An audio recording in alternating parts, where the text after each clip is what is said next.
Sir ನಂದು ಶ್ರೀರಾಮಲ್ಲಿ loan ಇತ್ತು. ಹೇಳಿ. ಶ್ರೀರಾಮಲ್ಲಿ ಲೋನ್ ಇತ್ತು. ಅದು ಸ್ಟಾರ್ಟಿಂಗ್ ಅಲ್ಲಿ ಇನ್ಶೂರೆನ್ಸ್ ಮಾಡ್ಬೇಕಾದ್ರೆ 3 ತಿಂಗಳು ಮುಗ್ದಿತ್ತು ಅಂತೇಳಿ 3 ತಿಂಗಳು ಇನ್ಶೂರೆನ್ಸ್ ಕಟ್ಟಿದ್ರು. ಹೇಳ್ತಾ ಹೋಗಿ. ಅವರೇ ಕಟ್ಸಿದ್ರು. ಅದಾದ್ಮೇಲೆ ತಿರ್ಗಾ ಅವರೇ 1 ವರ್ಷದ್ದು ಇನ್ಶೂರೆನ್ಸ್ ನಾವು ವಿತೌಟ್ ಇನ್ಫಾರ್ಮೇಶನ್ ಮಾಡಿದ್ರು. ಮ್ಯಾನೇಜರ್ ಹತ್ರ ಕೇಳಿಕ್ಕೆ ಏನ್ ಮಾಡಿದ್ರು, ಆಯ್ತು ಸಂದೀಪ್ ಸರಿ ಕಟ್ಬೇಡಿ ಅಂತ ಹೇಳ್ಬಿಟ್ಟು EMI 3 ತಿಂಗಳು ಬಿಡಿಸಿದ್ರು. ಈಗ EMI ಎಲ್ಲ ಮುಗ್ದೋಗಿದೆ. 3 ತಿಂಗಳು 45,000 ಈ ಅಮೌಂಟ್ ಕಟ್ಟಕ್ಕಾಗುತ್ತೆ. 1,90,000 ಆಗಿದೆ ಟೋಟಲ್. 45,000 ಕಟ್ಟೋದಿಕ್ಕೆ. ಆಯ್ತಾ, ಈಗ ಮುಗಿತಪ್ಪ ಮಾತು. ಅದಾದ್ಮೇಲೆ ಸರ್ ಇವಾಗ ಗಾಡಿ ಆಕ್ಸಿಡೆಂಟ್ ಆಗಿ ಇಲ್ಲಿ ಕೊಂಡಂಗುಂಟೆ ಕ್ರಾಸ್ ಹತ್ರ ಅದೇ ಇನ್ಶೂರೆನ್ಸ್ ಇರೋ ಕಾರಣ ಗಾಡಿ ಬಿಟ್ಟು 5 ತಿಂಗಳಾಗಿದೆ. ಇನ್ನೂ ಗಾಡಿ ರೆಡಿ ಆಗಿಲ್ಲ. ಆ ಇನ್ಶೂರೆನ್ಸ್ ರನ್ನಿಂಗ್ ಅಲ್ಲೇ ಐತಾ? ಇನ್ಶೂರೆನ್ಸ್ ಅವರೇ ಮಾಡಿದ್ರಲ್ಲ, ರನ್ನಿಂಗ್ ಅಲ್ಲೇ ಇತ್ತು.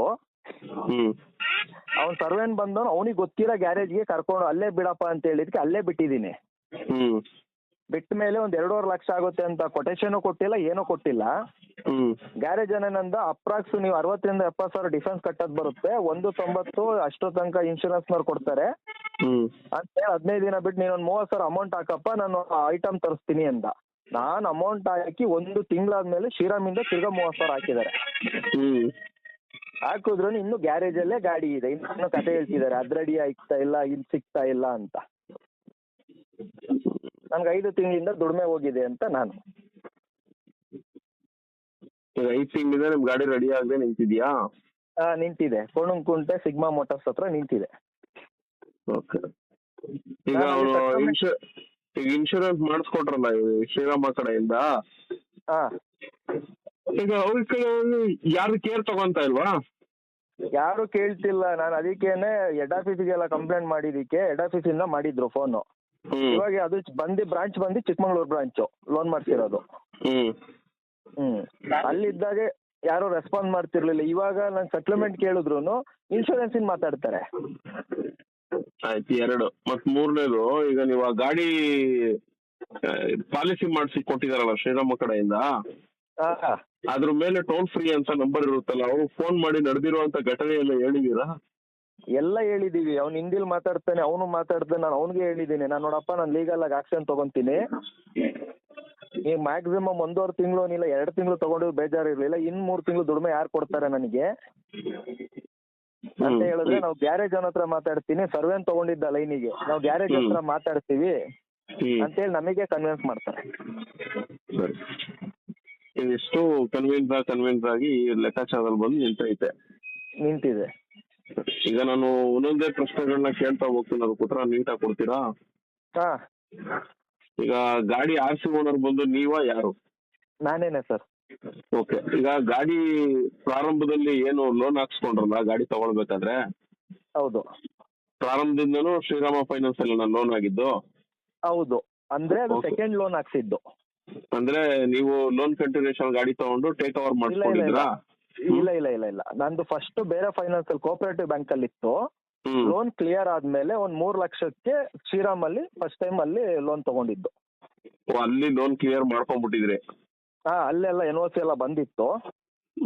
ಬಂದು HP ಎಂಟ್ರಿ ಎಲ್ಲ ಲೋನ್ ಕ್ಯಾನ್ಸಲ್ ಮಾಡಿಸ್ಕೊಂಡು ಆಮೇಲೆ ಶ್ರೀರಾಮದ ಲೋನ್ ಹಾಕ್ಸ್ಕೊಂಡ್ರಾ? ಲೋನ್ ಹಾಕಿಸ್ಕೊಂಡೆ. ಆಯ್ತು. ಈಗ ಶ್ರೀರಾಮದಲ್ಲಿ ನೀವೇನ್ ಲೋನ್ ಹಾಕ್ಸ್ಕೊಂಡ್ರಲ್ಲ, ಲೋನ್ ಹಾಕ್ಸ್ಕೊಂಡ್ಮೇಲೆ ನಿಮ್ ಗಾಡಿ ಡಾಕ್ಯುಮೆಂಟ್ ಎಲ್ಲ ರನ್ನಿಂಗ್ ಅಲ್ಲೇ ಐತಾ?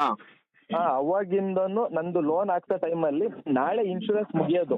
ಲೋನ್ ಅಪ್ಲೈ ಮಾಡಕ್ ಹೋಗಿದ್ನಲ್ಲ ಸರ್, ನಾಳೆ ಮುಗಿಯೋದು. ಇನ್ನು ಡಾಕ್ಯುಮೆಂಟ್ ಎಲ್ಲ ಪ್ರೊಸೆಸಿಂಗ್ ಎಲ್ಲ ಇದ್ದಾಗ ಅಲ್ಲಿ ಅಡ್ವೈಸರ್ ಪರಿಚಯ ಇದ್ದಾನೇನಂದ, ಸಂದೀಪ್ ಮತ್ತೇನಾರ ಪ್ರಾಬ್ಲಮ್ ಆಗ್ಬಿಡುತ್ತೆ, 3 ತಿಂಗಳು ಕಟ್ಟು ರನ್ನಿಂಗ್ ಅಲ್ಲಿ ಇದೆಯಲ್ಲ ಅಂತ ಹೇಳಿದ್ವಿ. 3 ತಿಂಗಳು ಇನ್ಶೂರೆನ್ಸ್ ಅವನೇ ಹೇಳ್ದ ಕಟ್ದೆ. ಎಲ್ಲಿ ಕಟ್ಟಿದ್ರಿ? ನಾನೇನೆ ಇದ್ರಲ್ಲಿ ಅಕ್ವಾದಲ್ಲಿ 3 ತಿಂಗಳು ರನ್ನಿಂಗ್ ಇನ್ಶೂರೆನ್ಸ್ ಇತ್ತು, ಮುಗ್ದಿರ್ಲಿಲ್ಲ ನಂದು. ಆಯ್ತು, ಕಟ್ಬಿಟ್ಟು ಅದನ್ನೆಲ್ಲ ಡಾಕ್ಯುಮೆಂಟ್ ಕೊಟ್ಟು ಲೋನ್ಗೆ ಅಪ್ರೂವಲ್ ಮಾಡಿಸ್ಕೊಂಡ್ರಿ? ಅಪ್ರೂವಲ್ ಡಾಕ್ಯುಮೆಂಟ್ ಆಲ್ರೆಡಿ ಕೊಟ್ಟಾಗಿತ್ತು ಶ್ರೀರಾಮ್ ಅವರಿಗೆ. ಎಲ್ಲ ಡಾಕ್ಯುಮೆಂಟ್ ಆಯ್ತು ಬ್ರದರ್, ಎಲ್ಲ ಕೊಟ್ಬಿಟ್ಟು ಆಯ್ತು ಅಪ್ರೂವಲ್ ಮಾಡಿಸ್ಕೊಂಡ್ರಿ. ಈಗ ಲೋನು ಆಗೋಯ್ತು. ಲೋನ್ ಬಿಡುಗಡೆ ಆದ್ಮೇಲೆ ಈಗ ಲೋನ್ ನಿಂಪಾಡ್ ನೀವು ಕಟ್ಕೊಂಡು ಹೋಗ್ತಿದ್ರಿ. ಅವಾಗ ಲೋನ್ ಅಮೌಂಟ್ ಎಷ್ಟು ಬರ್ತಾ ಇತ್ತು ಸರ್? ಅದಲ್ಲ ಸರ್, ಈಗ ನಾನು ನಾಳೆ ಲೋನ್ ಫಸ್ಟ್ ಲೋನ್ ಅಪ್ಲೈ ಮಾಡಕ್ ಹೋಗಿದ್ನಲ್ಲ, ನಾಳೆ ಇನ್ಶೂರೆನ್ಸ್ ಮುಗಿಯೋದು ಅಂತೇಳಿ ಇವತ್ತು ನಾನು 3 ತಿಂಗಳು ಕಟ್ಟಿದ್ನಲ್ಲ, ಮಾರನೇ ದಿನ ವಿತೌಟ್ ಇನ್ಫಾರ್ಮೇಶನ್ ಶ್ರೀರಾಮ್ ಅವರೇ ಮಾಡ್ಯಾರ ತಿರ್ಗಾ. ಇನ್ನು ಲೋನ್ ಡಾಕ್ಯುಮೆಂಟ್ ಇನ್ನು ಅಂಡರ್ ಪ್ರೊಸೆಸಿಂಗ್ ಅಲ್ಲಿ ಇದ್ದಾಗಲೇನೆ ಅವರೇ ಮಾಡಿದ್ದಾರೆ ತಿರ್ಗಾ 1 ವರ್ಷ. ನಾನು 3 ತಿಂಗಳು ಕಟ್ಟಿ ಎಲ್ಲರಿಗೂ ಕಳಿಸಿದೀನಿ, ಮ್ಯಾನೇಜರ್ಗೆ, ಸೂಪರ್ವೈಸರ್ಗೆ, ಲೋನ್ ಮಾಡೋನ್ಗೆ ಎಲ್ರಿಗೂ ಕಳಿಸಿದೀನಿ. ಅಣ್ಣ ನಾನು ಕೇಳಿದಷ್ಟು ಉತ್ತರ ಕೊಡೋಣ ನೀನು. ಈಗ ಅಷ್ಟಾಯ್ತು, ನಿಮ್ಗೆ ಲೋನು ಆಗೋಯ್ತು ಅಲ್ವಾ? ಓಕೆ. ಇದು ಲೋನ್ ಎಲ್ಲ ಬಿಡುಗಡೆ ಆಯ್ತು. ನೀವು ಆ ಮಂತ್ ಅಂದ್ರೆ ನಿಮ್ಗೆ EMI ಎಷ್ಟು ಬರುತ್ತೆ ಅಂತ ಹೇಳಿದ್ದ ಅವನು? 10,000 ಚೇಂಜ್ ಬರುತ್ತೆ ಅಂದ. ಫಸ್ಟ್ನೇ ತಿಂಗಳು 10,000 ಚೇಂಜೇ ಕಟ್ಟಿದೆ. ನನ್ಗೆ ಇದು ಮೇನ್ ಬೇಕಾಗಿದ್ದು. ಈಗ ನಾನು ಹೇಳ್ತೀನಿ, ಈ ಸತ್ಯನ ದಯವಿಟ್ಟು ಅರ್ಥ ಮಾಡ್ಕೊಳಪ್ಪ. ನೀನ್ ಆಲ್ ಓವರ್ ಕರ್ನಾಟಕ ಎಲ್ಲೇ ಶ್ರೀರಾಮ ಫೈನಾನ್ಸ್ ಅಲ್ಲಿ ಲೋನ್ ತಗೊಂಡ್ರು, ನೀನು ಹೊಸ ಗಾಡಿ ಯಾರು ತಗೋ, ಸೆಕೆಂಡ್ಸ್ ಅಲ್ಲಾದ್ರೂ ಹೋಗ್ ಲೋನ್ ತಗೋ, ಈ ಶ್ರೀರಾಮ ಫೈನಾನ್ಸ್ ಅಲ್ಲಿ ಇರುವಂತ ಈ ಒಂದು ಟೀಮ್ ಏನಿದೆಯಲ್ಲ, ಈ ಇನ್ಶೂರೆನ್ಸ್ ಗ್ಯಾಂಗ್ ಟೀಮು ಅಂದ್ರೆ ಈ ಮ್ಯಾನೇಜರ್ಗಳು, ಈ ನನ್ ಮಕ್ಳೆಲ್ಲ ಸೇರ್ಕೊಂಡು ಏನ್ ಮಾಡವ್ರೆ, ಪ್ರತಿ ಒಂದು ಶ್ರೀರಾಮ ಫೈನಾನ್ಸ್ ಮೇಲೆ ಯಾವ್ಯಾವ ಗಾಡಿ ಮೇಲೆ ಲೋನ್ಗಳಾಗಿದೆ ಇವ್ರ ಅಂಡರ್ ಅಲ್ಲಿ ಇರುವಂತದ್ದು, ಅವ್ರ ಬ್ರಾಂಚ್ ಲಿಮಿಟ್ ಅಲ್ಲಿ ಪ್ರತಿ ಒಂದ್ ಗಾಡಿಗೂ ಕೂಡ ಇನ್ಶೂರೆನ್ಸ್ ಮಾಡವ್ರೆ ಈ ಕಳ್ಳನ್ ಮಕ್ಳು. ಯಾಕೆ ಇನ್ಶೂರೆನ್ಸ್ ಮಾಡ್ತಾರೆ ಅಂದ್ರೆ, ನಾನು ಉದಾಹರಣೆಗೆ ಹೇಳ್ತೀನಿ. ಈಗ 20,000 ರೂಪಾಯಿ ಇನ್ಶೂರೆನ್ಸ್ ಇತ್ತು ಅಂತ ಅನ್ಕೋ. ನೀನು ಹೊರಗಡೆ ಎಲ್ಲಾದ್ರೂ ಇನ್ಶೂರೆನ್ಸ್ ಕಟ್ಟಕ್ ಹೋದ್ರೆ 20,000 ರೂಪಾಯಿ ಅಂತ ಹೇಳಿದ್ರೆ, ಇವರು 40,000 ರೂಪಾಯಿ ಇನ್ಶೂರೆನ್ಸ್ ಕಟ್ತಾರೆ. ಅಲ್ಲಿ 20,000 ರೂಪಾಯಿ ಅದುಮ್ತಾರೆ. ಮತ್ ಎರಡನೇದು, ನೀವು ಬೇಡಪ್ಪ ನಿಮ್ದು ಹೆವಿ ಅಮೌಂಟ್ ಆಯ್ತು, ನಾವು ನಿಮ್ದು ಗಾಡಿ ಡಾಕ್ಯುಮೆಂಟ್ಗಳು ರನ್ನಿಂಗ್ ಇರ್ಬೇಕ್ರಿ, ನಮ್ಗೆ ಜವಾಬ್ದಾರಿ ಇದೆ, ನಮ್ಗೆ ನಮ್ ಬ್ಯಾಂಕ್ ಅವರೆಲ್ಲ ಹೇಳಿದ್ದಾರೆ, ಇನ್ಶೂರೆನ್ಸ್ ನೀವು ಕಟ್ಟಲ್ಲ, ನಾವೇ ಕಟ್ಟಬೇಕು ಅಂತ ಹೇಳಿ ಕಟ್ಸ್ಕೊಟ್ಟಿದ್ದಾರೆ ಅಂತೇಳಿ ಹಿಂಗೆಲ್ಲ ಕಥೆಗಳು ಕಟ್ತಾರೆ. ಯಾವ ಮಣ್ಣಂಗಟ್ಟೆನೂ ಇಲ್ಲ. ಇವ್ರೇನ್ ಮಾಡ್ತಾರೆ, ಈ 40,000 ರೂಪಾಯಿ 20,000 ರೂಪಾಯಿ ಆಗೋ ಇನ್ಶೂರೆನ್ಸ್ಗೆ 40,000 ರೂಪಾಯಿ ಯಾವಾಗ ಪ್ಲಸ್ ಮಾಡ್ತಾರೆ, ಆಗ ನಿಮ್ಮ EMI 10,000 ಸಮಥಿಂಗ್ ಏನಿತ್ತಲ್ಲ, ಅವಾಗ ಇದ್ದಕ್ಕಿದ್ದಂಗೆ ನೆಕ್ಸ್ಟ್ ತಿಂಗಳಿಗೆ 16,000ನೋ 18,000ನೋ ಬರ್ತದೆ. ಇವಾಗ ಏನಾಗುತ್ತೆ, ನೀವು ಇಲ್ಲ ಸರ್ ನಾನು ಆಲ್ರೆಡಿ ಇನ್ಶೂರೆನ್ಸ್ ಕಟ್ಟಿದೀನಿ, ಇಲ್ಲ ನಾನು ಆಲ್ರೆಡಿ ಇವಾಗ ಕಟ್ಕೊಂಡ್ ಬಂದಿದೀನಿ, ನಿಮ್ ಇನ್ಶೂರೆನ್ಸ್ ಅಮೌಂಟ್ ಜಾಸ್ತಿ ಇದೆ, ನೀವು EMI ಜೊತೆಗೆಲ್ಲ ಹಾಕಕ್ ಹೋಗ್ಬೇಡಿ, ನಾವು ಸಾಲ ಮಾಡೋದ್ರ ಪರವಾಗಿಲ್ಲ, ಇನ್ನೊಂದ್ ಕಡೆ ಇನ್ಶೂರೆನ್ಸ್ ಕಟ್ಬಿಟ್ಟು ನಿಮ್ಗೆ ಪಾಲಿಸಿ ತಂದ್ಕೊಡ್ತೀವಿ, ನಿಮ್ ಇನ್ಶೂರೆನ್ಸ್ ನಮಗೆ ಬೇಡ ಅಂತ ನೀವ್ ಹೇಳ್ತೀರಾ ಅಂತ ಅನ್ಕಡಿ. ಈ ಹಲ್ಕಟ್ಟ ಮಕ್ಳು ಯಾವ್ದೇ ಕಾರಣಕ್ಕೂ ಅದನ್ನ ಒಪ್ಪಲ್ಲ. ಇಲ್ಲ ಸರ್ ಆಯ್ತು, ನೀವು ತಂದ್ಕೊಟ್ಟಿದ್ದೀರಾ, ನಾವ್ ಇದನ್ನ ಮೇಲ್ ಮಾಡ್ಬೇಕು, ಕೆಳಗ್ ಮಾಡ್ಬೇಕು, ಅದ್ ಹಂಗ್ ಮಾಡ್ಬೇಕು, ಹಿಂಗಾಗ್ಬೇಕು ಅಂತೇಳಿ ಏನೂ ಮಾಡ್ದೇನೆ ನೀನು ಅಲ್ಲಿ ಇನ್ಶೂರೆನ್ಸ್ ಕಟ್ಟಿದ್ರು ಅದು ದುಡ್ಡು ಪೋಯ, ಇಲ್ಲಿ ಇನ್ಶೂರೆನ್ಸ್ ಕಟ್ಕೊಂಡಿದ್ರು ಇವ್ರು ಲಾಭ ಮಾಡ್ಕೊಂಡ್ಬಿಟ್ಟಿರ್ತಾರೆ ಆಲ್ರೆಡಿ. ಇದೊಂದು ದೊಡ್ಡ ದಂಧೆ ನಡೆಸ್ಕೊಂಡು ಪ್ರತಿಯೊಂದು ಶ್ರೀರಾಮ ಬ್ರಾಂಚ್ ಅಲ್ಲೂ ಕೂಡ ನಡೀತಾ ಇದೆ. ಇದ್ರ ಬಗ್ಗೆ ನೀವು ಏನ್ ಸ್ಟೋರಿ ಹೇಳಿದ್ರಿ, ತುಂಬಾ ಜನ ಫೋನ್ ಮಾಡಿ ಸೋಮಣ್ಣ ಹಿಂಗೆಲ್ಲಾ ಮಾಡ್ತವ್ರೆ ಅಂತ ಹೇಳ್ತಾರೆ. ಇದ್ರ ಬಗ್ಗೆ ನಾನು ಆಲ್ರೆಡಿ ತಿಳ್ಕೊಂಡಿರೋದ್ರಿಂದ ನೋಡ್ರಯ್ಯ, ಬರೀ ಹೇಳೋದ್ರಿಂದ ಯೂಸ್ ಆಗಲ್ಲ. ಯಾರ್ಯಾರು ಶ್ರೀರಾಮ ಫೈನಾನ್ಸ್ ಲೋನ್ಗಳು ತಗೊಂಡಿದೀರಾ, ನಿಮ್ ಮೇಲೆಲ್ಲ ಹಿಂಗೆ ಚಪ್ಪಡಿಗಳು ಎಳೆದಿರೋದು, ನೀವೆಲ್ಲ ಒಗ್ಗಟ್ಟಾಗಿ ಬಂದ್ರೆ ಮಾತ್ರ ಬ್ರಾಂಚ್ ಗಳ ಲಿಮಿಟೇಷನ್ ಅಲ್ಲಿ ನಾವು ಇದ್ರ ಬಗ್ಗೆ ಹೋರಾಡ್ಬೋದು, ಯಾವ್ಯಾವ ಆಂಗಲ್ ಅಲ್ಲಿ ಹೋರಾಡ್ಬೋದು ಆ ರೀತಿ ಹೋರಾಡಿ ಈ ಒಂದು ಮಾಫಿಯಾನ ನಿಲ್ಸೋ ಅಂತ ಕೆಲಸ ಮಾಡ್ಬೋದು. ಇಲ್ಲದೆ ಹೋದ್ರೆ ದಯವಿಟ್ಟು ನೀವು ಒಬ್ಬೊಬ್ರೆ ಫೋನ್ ಮಾಡ್ಕೊಂಡು ಅದೇನೋ ನಿಮ್ಮ ತೀಟ ತೀರಿಸ್ಕೊಳ್ಳೋವರೆಗೂ ಮಾತ್ರ ಮಾತಾಡ್ಬಿಟ್ಟು ಸುಮ್ನಾಗ್ತಿರ್ತೀರಾ ಅಂದ್ರೆ ಈ ಪ್ರಾಬ್ಲಮ್ ನ ಯಾವ್ದೇ ಕಾರಣಕ್ಕೂ ಸಾಲ್ವ್ ಮಾಡಕ್ ಬರಲ್ಲ ಅಂತ ಈ ತರ ಸಮಸ್ಯೆ ಒಳಗಾಗಿರುವಂತದ್ದು, ಎಕ್ಸ್ಪೆಷಲಿ ಇನ್ಶೂರೆನ್ಸ್ ಸಮಸ್ಯೆ ಒಳಗಾಗಿರುವಂತವ್ರು ಎಲ್ಲರ ಹತ್ರನೂ ನಾನು ಮಾತಾಡಿದೀನಿ. ಒಂದೆರಡು ಆಡಿಯೋ ಕ್ಲಿಪ್ ನಾನು ಯೂಟ್ಯೂಬ್ ಅಲ್ಲೂ ಫೇಸ್ಬುಕ್ ಅಲ್ಲೂ ಕೂಡ ಹಾಕಿದೀನಿ. ಆದ್ರೆ ಇಲ್ಲಿ ನನ್ನ ಬುಡಕ್ ಬಂದಾಗ ನೋಡ್ಕೊಳ್ಳೋದ್ ಬಿಡು ಅನ್ನೋ ಒಂದ್ ಮನಸ್ಥಿತಿ ಇರೋಂಥವ್ರು ಎಷ್ಟೋ ಜನ ಇರೋದ್ರಿಂದ ಅವ್ರವ್ರ ಬುಡಕ್ ಬಂದಾಗ ಮಾತ್ರ ಫೋನ್ ಮಾಡ್ತಾರೆ. ಆಗ ನನ್ ಬುಡಕ್ ಇಲ್ವಲ್ಲ ಬಿಡು, ಅವ್ನ್ ಬುಡಕ್ ಇಲ್ವಲ್ಲ ಬಿಡು, ಅಯ್ಯೋ ನಂದು ಆಲ್ರೆಡಿ ಬಂದು ಹೋಗ್ಬಿಟ್ಟೈತ್ ಬಿಡು ಅನ್ಕೊಂಡು ಈ ತರದಲ್ಲಿ ಜನಗಳು ಮನಸ್ಥಿತಿ ಇರೋದ್ರಿಂದ ಇದು ಒಗ್ಗಟ್ಟಾಗಿ ಈ ಪ್ರಾಬ್ಲಮ್ ನ ಸಾಲ್ವ್ ಮಾಡಕ್ ಆಗ್ತಿಲ್ಲ ಬ್ರದರ್. ಇದು ಇನ್ಶೂರೆನ್ಸ್ ವಿಚಾರದಲ್ಲಿ ನಾನು ನಿಮಗೆ ಕೊಡ್ತಿರುವಂತ ಮೊದಲನೇ ಕ್ಲಾರಿಟಿ. ಈಗ ನೀವು ಆಲ್ರೆಡಿ ಲೋನ್ ಮಾಡಿಸೋ ಟೈಮ್ ಅಲ್ಲೇನೆ ಇನ್ಶೂರೆನ್ಸ್ ಲ್ಯಾಪ್ಸ್ ಆಗ್ಬಿಡ್ತದೆ ಅಂತ ಹೇಳಿ ನೀವು ಆಲ್ರೆಡಿ 3 ತಿಂಗಳು ಮುಂಚಿತವಾಗೇನೆ ಇನ್ಶೂರೆನ್ಸ್ ನ ಮಾಡಿಸಿ ತಗೊಂಡೋಗಿ ಕೊಟ್ಟಿದ್ರು ಕೂಡ ಅವ್ರು ಆ ರೀತಿ ಇನ್ಶೂರೆನ್ಸ್ ಮಾಡ್ಕೊಂಡಿದ್ದಾರೆ ಅಂದ್ರೆ ಅಲ್ಲಿಗೆ ಅರ್ಥ ಮಾಡ್ಕೊಳ್ಳಿ, ಈ ನನ್ನ ಮಕ್ಕಳು ಇನ್ಶೂರೆನ್ಸ್ ಹೆಸರಲ್ಲಿ ನಿಮ್ಮ ಹತ್ರನು ಕೂಡ ಲೂಟಿ ಹೊಡೆದವ್ರೆ. ಸರ್ ಅದಲ್ದಲೇ ಅವ್ನ್ ಮ್ಯಾನೇಜರ್ ಮಿಸ್ಕಮ್ಯುನಿಕೇಶನ್ ಹೆಂಗ್ ಮಾಡ್ದ ಅಂದ್ರೆ, ಇಲ್ಲ ಸಂದೀಪ್ ಕಾಲ್ ಸೆಂಟರ್ ಇಂದ ಕಾಲ್ ಬಂದಿರುತ್ತೆ ನಿನಗೆ, ಅದನ್ನ ವೆರಿಫೈ ಮಾಡ್ತೀನಿ, EMI ಕಟ್ಬೇಡ ಅಂತ ಹೇಳಿ 3 ತಿಂಗಳು ಕಟ್ಟಿಸ್ಲಿಲ್ಲ. ನಾನೇನ್ ಮಾಡ್ದೆ, 3 ತಿಂಗಳು 36 ಇರೋದು 39 3 ತಿಂಗಳು ಮುಂದಕ್ಕೆ ಹಾಕ್ತಾರೆ ಅಂತ ಹೇಳಿ ನಾನ್ ತಿಳ್ಕೊಂಡೆ. ಇವತ್ತೇನಾಗೈತೆ, ನಂದೆಲ್ಲ EMI ಲೋನೇ ಕ್ಲಿಯರ್ ಆಗಿದೆ. ಸ್ಟಾರ್ಟಿಂಗ್ 2, 3, 4ನೇ ತಿಂಗಳು ಇವ್ರೇನ್ ಹೇಳ್ಬಿಟ್ಟು ಮಿಸ್ಕಮ್ಯುನಿಕೇಶನ್ ಕ್ಲಿಯರ್ ಆಗೈತೆ. ಈ ಮಿಸ್ಕಮ್ಯುನಿಕೇಶನ್ ಮಾಡಿರೋದು ಆ EMI ಗಳು ಹಾಗೆ ಉಳ್ಕೊಂಡು ಅದಕ್ಕೆ ಬಡ್ಡಿ ಚೆಕ್ ಬೌನ್ಸ್ ಎಲ್ಲ ಹಾಕವ್ರೆ, ಮತ್ತೆ ಇವನೇನ್ ಇನ್ಶೂರೆನ್ಸ್ ಕಟ್ಟವನೆ ಆ ದುಡ್ಡು ಕೂಡ ಸೇರಿಸಿ ನೀನ್ ಕಟ್ಬೇಕಾಗಿರುವಂತ ಅಮೌಂಟ್ ಗಿಂತ ಜಾಸ್ತಿ ಮಾಡಿಕೋರೆ. ಅದ್ ಪಿಕ್ಚರ್ ನೀವು ಹೇಳ್ತಿರ್ಬೇಕಾದ್ರೆ ಅರ್ಥ ಆಗೋಯ್ತು. ಮಿಸ್ಕಮ್ಯುನಿಕೇಶನ್ ಅವ್ನ್ ಮಾಡೋನು, ನೀನು ಅವ್ನ್ ಮಾತನ್ನ ನಂಬ್ಕೊಂಡು ಯಾಮಾರಿದ್ಯೋ ಅದು ನಿನಗೆ ಬಿಟ್ಟಿರೋ ಅಂತ ವಿಚಾರ. ಇಲ್ಲ ಸರ್, ಈಗ ಏನಾಗಿದೆ, ಹೆಡ್ ಆಫೀಸ್ಗೆಲ್ಲ ಕಂಪ್ಲೇಂಟ್ ಮಾಡಿದ್ದೆ, ಅವತ್ತೆಲ್ಲ ಮಾತಾಡೋದ್ರು. ಇವತ್ತೇನಾಗೈತೆ, ಮುಂಡೆ ಮಕ್ಳು ಎಲ್ರಿಗೂ ಪ್ರಮೋಷನ್ಗಳು ಆಗ್ಬಿಟ್ಟೈತೆ. ಆಯ್ತು, ಏನು ಮಾಡ, ಈಗ ನನಗೆ ಗೊತ್ತಾಗ್ಬಿಟ್ಟೈತೆ ನೀನು ಟೋಟಲಿ ಮಿಕ ಆಗೋಗಿದ್ಯಾ. ಈಗ ನಿನ್ಗೆ ಆ ಬ್ಯಾಂಕ್ ಇಂದ ಮುಕ್ತಿ ಸಿಗ್ಬೇಕು ಅಂದ್ರೆ ಆ ಬ್ಯಾಂಕ್ ಅಲ್ಲಿ ಎಷ್ಟು ಅಮೌಂಟ್ ತೋರಿಸ್ತಾ ಇದೆ ಅದ್ ಕಟ್ರೇನೆ ನೀನು ಮುಕ್ತಿ ಸಿಗಕ್ ಸಾಧ್ಯ. ಒಂದು. ಎರಡನೇದು, ನಿಮ್ ಗಾಡಿ ಇವಾಗ ಏನ್ ಆಕ್ಸಿಡೆಂಟ್ ಆಗಿ ಇನ್ಶೂರೆನ್ಸ್ಗೆ ವೆರಿಫಿಕೇಶನ್ ಬಂದು ನೆಕ್ಸ್ಟ್ ಈಗ ಕೆಲಸ ಕೈ ಹಾಕ್ಬೇಕು ಅಂದಾಗ ಹಣ ಬಿಡುಗಡೆ ಮಾಡದೇ ಇರುವಂತ ಸ್ಥಿತಿಲಿ ನಿಂತಿದೆ. ಈ ಒಂದು ಸ್ಥಿತಿನ ನೀವು ಫೈಟ್ ಮಾಡ್ಬೇಕು ಅಂದ್ರೆ ಈ ಬ್ರಾಂಚ್ ನಿನ್ಗೆ ಇನ್ಶೂರೆನ್ಸ್ ಯಾವ ನನ್ ಮಗ ಮಾಡ್ಕೊಟ್ಟ ಆ ಬ್ರಾಂಚ್ ಎಲ್ಲಿದೆ ಅಂತ ಕರೆಕ್ಟ್ ಆಗಿ ತಿಳ್ಕೊಬೇಕು. ಅವ್ರದೆಲ್ಲ ಬ್ರಾಂಚ್ಗಳು ಇಲ್ಲೇ ಐತೋ ಅಥವಾ ಪುಣೆಯಲ್ಲಿ ಐತೋ ಅಥವಾ ಚೆನ್ನೈಯಲ್ಲಿ ಐತೋ ಅದನ್ನ ನೋಡ್ಬೇಕು ನೀನು ಆ ಟೋಲ್ ಫ್ರೀ ನಂಬರ್ ಫೋನ್ ಮಾಡಿದಾಗ. ಅಲ್ಲಿರುವಂತ ಬ್ರಾಂಚ್ಗೆ ನೀನು ಲೀಗಲ್ ಫೈಟ್ ಮಾಡ್ಬೇಕು. ಈಗ ನೀನು ಎಲ್ಲ ರಾಜಸ್ಥಾನದ ಹತ್ರನೋ ಎಲ್ಲ ಹೇಳಿದ್ರು. ಎಲ್ಲ ಅಲ್ಲೇನೆ ಇರೋದು. ಯಾರು ಕರ್ನಾಟಕದಲ್ಲಿ ಇಲ್ಲೆಲ್ಲೋ ಗೋರಿಪಾಳ್ಯದಲ್ಲೋ, ಅಲ್ಲೆಲ್ಲೋ ಶಿವಾಜಿನಗರದಲ್ಲೋ, ಇಲ್ಲೆಲ್ಲೋ ತಣಿಸಂದ್ರದಲ್ಲೋ, ಇಲ್ಲ ಇನ್ಯಾವ್ದೋ ಏರಿಯಾದಲ್ಲಿ ಐತೆ ಅಂತ ಹೇಳಲ್ಲ. ಇವರೆಲ್ಲ ಮಾಡೋದೆಲ್ಲ ಚೆನ್ನೈ, ಇಲ್ಲಾಂದ್ರೆ ಪುಣೆ, ಈ ತರ ಬೇರೆ ಬೇರೆ ಅನದರ್ ಸ್ಟೇಟ್ ಗಳಲ್ಲಿ ಮೈನ್ ಬ್ರಾಂಚಸ್ ಗಳು ಇರ್ತಾರೆ. ಬ್ರದರ್, ಇಲ್ಲಿ ಹೇಳ್ತೀನಿ ಕೇಳು, ಕಷ್ಟಪಟ್ಟು ದುಡಿಯೋದ್ ತಪ್ಪಲ್ಲ. ನಾನ್ ದುಡಿತಿರೋ ದುಡ್ಡು ಯಾರು ವಿನಿಯೋಗ ಆಗ್ತೈತೆ ಅನ್ನೋದನ್ನ ಯೋಚನೆ ಮಾಡಿ ದುಡಿಯೋದೈತಲ್ಲ, ಅದು ತುಂಬಾ ಇಂಪಾರ್ಟೆಂಟ್. ನೀನು ದುಡಿತಾ ಇದೀಯಾ, ಯಾರಿಗೂ ಮೋಸ ಮಾಡಬಾರ್ದು. ಕಷ್ಟಪಟ್ಟು ₹1 ಕೂಡ ಬೆವ್ರು ಸುಸೆ ದುಡಿಬೇಕು, ಮೋಸ ಮಾಡಬಾರ್ದು. ನಾನು ಯಾರಿಗೂ ₹1 ಮೋಸ ಮಾಡ್ದಂಗ್ ದುಡಿತಿದ್ದೀನೋ ಅನ್ನೋ ರೀತಿಲಿ ಹೇಳ್ತಿದಲ್ಲ, ಸತ್ಯ. ಮೋಸ ಮಾಡ್ದಂಗ್ ದುಡಿತಿದ್ಯಾ, ಆದ್ರೆ ಮೋಸ ಮಾಡ್ದಂಗ್ ದುಡಿತಿರೋ ದುಡ್ಡು ಯಾರಿಗೂ ಹೋಗ್ತಾ ಐತೆ ಅನ್ನೋದು ನಿನ್ಗೆ ಗೊತ್ತಾಗ್ತಾ ಇಲ್ವೇ?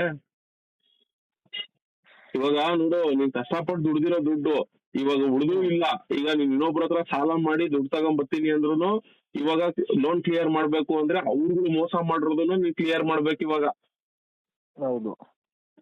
ಮತ್ ನೀನ್ ಕಷ್ಟಪಟ್ಟಿದಕ್ಕೆ ಏನ್ ಬೆಲೆ ಬಂತು ಬ್ರದರ್? ಇಲ್ಲಿ ತಲೆ ಉಪಯೋಗಿಸಿ ದುಡ್ಡು ಮಾಡೋರು ಆರಾಮಾಗಿ ದುಡ್ಡು ಮಾಡ್ತವ್ರೆ. ನೀವುಗಳು ತಲೆ ಉಪಯೋಗ್ಸಕ್ಕಾಗದೆ ಮೈಯಲ್ಲಿರುವಂತ ಬೆವ್ರ ಹಣ್ಣಿನ ತೋರಿಸ್ಬಿಟ್ಟು ಕಷ್ಟಪಟ್ಟು ದುಡಿತೀನಿ ಅಂತಿರಲ್ಲ, ನೀವು ಏನು ಉಳಿಸ್ಕೊಳಕ್ಕಾಗದೆ ಅಂತವ್ರಗಳಿಗೆ ನೀವು ದುಡ್ದಿರೋ ದುಡ್ಡು ಸುರಿತಾ ಇದ್ದೀರಾ ಅಷ್ಟೇ. ಇಷ್ಟೇ ವ್ಯತ್ಯಾಸ. ನಿಮ್ದೊಂದೇ ಕತೆ ಅಲ್ಲ, ನನಗ್ ಬರೋ ಅಂತ ಡ್ರೈವರ್ಸ್ ಕಾಲ್ಗಳು ಕತೆಗಳು ನಾನು ಎಲ್ಲ ರೆಕಾರ್ಡ್ ಮಾಡಿ ಸೋಷಿಯಲ್ ಮೀಡಿಯಾದಲ್ಲಿ ಹಾಕ್ತಾ ಇರ್ತೀನಿ. ಯಾಕೆ ಗೊತ್ತಾ? ಅಟ್ಲೀಸ್ಟ್ ಎಚ್ಚೆತ್ಕೊಳ್ಳಿ, ಈಗ್ಲಾರು ಎಚ್ಚೆತ್ಕೊಳ್ಳಿ ಅಂತ. ಇಲ್ಲ ಬ್ರದರ್, ಇದು ಹುಚ್ಚರು ಸಂತೆ, ಯಾರು ಎಚ್ಚೆತ್ಕೊಳ್ಳಲ್ಲ. ಬರೀ ಮೋಸ ಹೋದ್ಮೇಲೆ ಫೋನ್ ಮಾಡಿ ಹಿಂಗಾಗೋಯ್ತು ಹಂಗಾಗೋಯ್ತು ಅನ್ನೋದು. ಆಯ್ತು, ಅದನ್ನ ಸಾಲ್ವ್ ಮಾಡ್ಬೇಕು ಅಂದ್ರೂ ಆಗಲ್ವೇ? ಆ ತರ ರೇಂಜ್ ಅಲ್ಲಿ ಮೋಸ ಹೋಗಿರ್ತೀರಾ. ಈಗ ನೋಡು, ನಿನ್ ಪ್ರಾಬ್ಲಮ್ ನ ಸಾಲ್ವ್ ಮಾಡಕ್ ನಿಂತ್ಕೊಬೇಕು ಅಂದ್ರೆ ಈಗ ಅವ್ನು ಯಾವನ್ ಮ್ಯಾನೇಜರ್ ಅವರೆಲ್ಲ ಪ್ರಮೋಷನ್ ತಗೊಂಡಾಗಲಿ ಯಾವನೋ ಒಂದೊಂದ್ ದಿಕ್ಕಲ್ಲಿ ಅವನೇ ಇನ್ಶೂರೆನ್ಸ್ ಬಗ್ಗೆ ಫೈಟ್ ಮಾಡ್ತೀನಿ ಅಂತ ಹೋದ್ರೆ ಅದ್ಯಾವ್ದೋ ಬೇರೆ ಅನ್ನದ ಸ್ಟೇಟ್ ಹೇಳ್ತಾ ಇದೆಯಾ, ಅಲ್ಲಿಗೊಬ್ಬ ಇಲ್ಲಿಂದ ಲಾಯರ್ ಇಂದ ನೋಟಿಸ್ ಕಳಿಸ್ಬೇಕು ಅವ್ರಿಗೆ. ಎಂತ ಬಿಕ್ಕಟ್ಟಿನ ಸ್ಥಿತಿಲಿ ಸಿಗಾಕೊಂಡಿದೀರ ನೋಡು. ಇದಕ್ಕೆ ಈ ಬಿಕ್ಕಟ್ಟಿನ ಸ್ಥಿತಿ ಹೋಗ್ಬಾರ್ದು ಅನ್ಬಿಟ್ಟೇನೆ ನಾವು ನೋಡಪ್ಪ ಸಂಘಟನೆಗಳಲ್ಲಿ ಇರೋಯ. ಗೊತ್ತಿಲ್ಲ ಅಂದ್ರೆ ದೇವ್ರು ಭಗವಂತ ಕಣ್ ಕೂಡು ಮಾಡ್ಬೋದು, ಕಿವಿ ಕೂಡು ಮಾಡ್ಬೋದು, ಬಾಯಿ ಕೊಟ್ಟಿರ್ತಾನೆ. ಅಟ್ಲೀಸ್ಟ್ ಕೇಳ್ರೋ ಮರಾಯ, ಏನ್ ಮಾಡ್ಕೊಳ್ಬೇಕು ಅನ್ನೋದಾದ್ರೂ ಕೇಳ್ರೋ ಪುನಃ ಅಂತೀನಿ. ಯಾರು ಕೇಳಲ್ಲ. ಮೋಸ ಹೋದ್ಮೇಲೆ ಹಿಂಗಾಗೋಯ್ತು ಹಂಗಾಗೋಯ್ತು ಅನ್ಕೊಂಡ್ ಫೋನ್ ಮಾಡ್ತಾರೆ.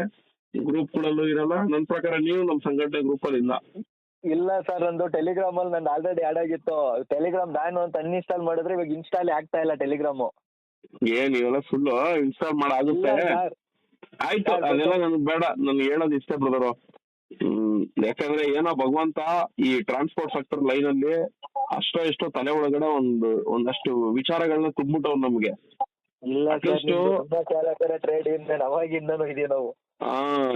ಎಷ್ಟೋ ತುಂಬಿಟ್ಟವನೆ. ಅಟ್ಲೀಸ್ಟ್ ಎಲ್ಲ ಒಂದ್ ಕಡೆ ದೊಡ್ಡ ಮಟ್ಟದಲ್ಲಿ ಮೋಸ ಹೋಗ್ದಾರೋ ಅಂತ ರೀತಿಯಲ್ಲಿ ಅಟ್ಲೀಸ್ಟ್ ಕೇಳ್ಕೊಳೋಣ. ಅವ್ರನ್ನ ಕೇಳ್ಬೇಕು ಅಂದ್ರೂ ನಾವು ಅವ್ರ ಗ್ರೂಪ್ ಅಲ್ಲಿ ಇದ್ರೇನೆ ಸರಿ.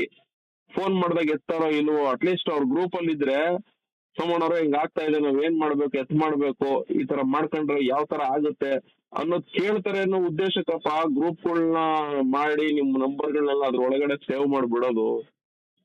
ಇಲ್ಲಿ ನಾವೇನೋ ಓಲಾ, ಉಬರ್, ರ್ಯಾಪಿಡೋ, ನಮ್ಮ ಯಾತ್ರಿ ಅವ್ರ ಮೇಲೆ ಫೈಟ್ ಮಾಡ್ಬೇಕು, ಇಲ್ಲ ನಮ್ಗೆ ಇನ್ಯಾರೋ ಸರ್ಕಾರದ ಮೇಲೆ ಫೈಟ್ ಮಾಡ್ಬೇಕು, ನಾವ್ ಇಲ್ಲೇನೋ ನ್ಯಾಯ ತಗೊಂಡ್ಬಿಡ್ಬೇಕು ಅಂತ ಅಲ್ಲ. ನನ್ನ ಸ್ವಾರ್ಥಕ್ಕಾದ್ರೂ ನಾನು ಇಲ್ಲಿ ನ್ಯಾಯ ತಗೊಬೇಕು ಅಂತ ಬದುಕ್ಬೇಕು.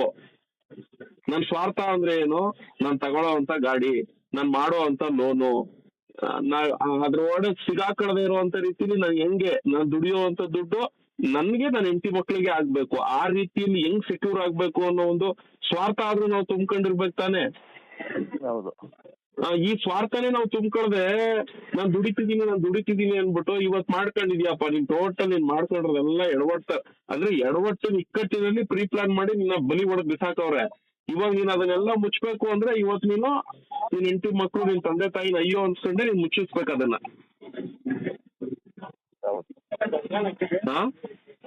ಹೌದು ಸರ್. ಇದನ್ನೆಲ್ಲ ಕೇಳಿದಾಗ ನನ್ಗೂ ಬೇಜಾರಾಗ್ತದ ಗುರು. ನೋಡಿ ಇಷ್ಟೆಲ್ಲ ನಾನು ಹೇಳ್ತಿರ್ತೀನಿ ಅಂದಾಗ ನಿನ್ ಸಮಸ್ಯೆ ಏನೋ ನನ್ ಮೈಂಡ್ ಹೋಗ್ಬಿಟ್ಟೈತೆ. ಸಾಲ್ವ್ ಮಾಡಕ್ ಆಗ್ದಿರೋ ಬಿಕ್ಕಟ್ಟಲ್ಲಿ ಇದೆಯಾ, ಏನ್ ಮಾಡ್ಬೇಕು ಈಗ? ನನ್ ಮಕ್ಳನ್ನ ಹೋಗಿ ಇಟ್ಕೊಂಡು ಹೊಡಿಯಂಗಿಲ್ಲ, ಬಿಡಂಗಿಲ್ಲ, ಹೊಡೆದ್ರೆ ಕೇಸು.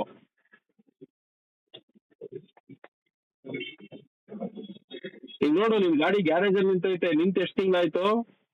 5 ತಿಂಗಳು ಆಗಕ್ ಬಂತು. 5 ತಿಂಗಳು ಅಂತ ಲೆಕ್ಕ ಹಾಕೊಳಪ್ಪ. 5 ತಿಂಗಳಿಂದ ಗಾಡಿಯಿಂದ ದುಡಿಮೆ ಮಾಡ್ದಂಗ್ ನಿಂತಿದ್ಯಾ ಅಂದ್ರೆ ಒಂದು ದಿನಕ್ಕೆ 1,000 ರೂಪಾಯಿ ಎಲ್ಲ ದುಡ್ದೆಲ್ಲ ಹೋಗಿ ಖರ್ಚೆಲ್ಲ ಹೋಗಿ 1,000 ರೂಪಾಯಿ ಉಳಿಸ್ತೀನಿ ಅಂದ್ರೆ 5 ತಿಂಗಳಿಗೆ 1,100 ರೂಪಾಯಿ ಅಂತ ಲೆಕ್ಕ ಹಾಕೊಂಬಂದ್ರು ಎಷ್ಟು ಖರ್ಚಾಯ್ತು, ಲಾಸ್ ಆಯ್ತು. ಮತ್ತೆ 5 ತಿಂಗಳಿಂದ ಹೊಟ್ಟೆ ಪಾಡಿಗೇನು, ಹೆಂಡತಿ ಮಕ್ಳಿಗೆ ಏನ್ ತಗೊಂಡೋಗಾಗ್ತೆ, ಮನೆ ಸಂಸಾರ ಹೆಂಗ್ ನಿವಾರಣೆ ಮಾಡಿದೆ? 5 ತಿಂಗಳಾದ್ರೂ ಗಾಡಿ ರೆಡಿ ಆಯ್ತಿಲ್ವಲ್ಲ, ಅದ್ರ ಪರಿಸ್ಥಿತಿ ಹೇಳು. ಈಗ ದುಡ್ಡು ಕೊಟ್ರು ಗಾಡಿ ರೆಡಿ ಮಾಡ್ತಲ್ಲ, ಅದೇ ಹೋಗಿರೋದು. ದುಡ್ಡು ಎಲ್ಲಿಂದ ತಂದ್ಕೊಡ್ತೀಯ ಬ್ರದರ್ ಈಗ ಅದನ್ನ ರೆಡಿ ಮಾಡ್ಸಕ್ಕೆ?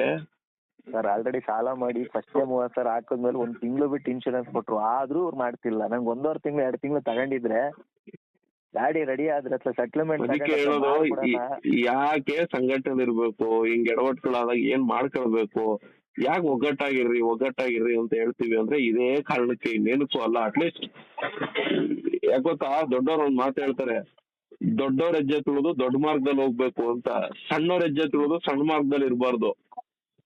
ಅಟ್ಲೀಸ್ಟ್ ದೊಡ್ಡವರು ಅಂದ್ರೆ ಏನು, ವಿಚಾರವಂತಿಕೆಗಳು, ಅದೇ ದೊಡ್ಡದು.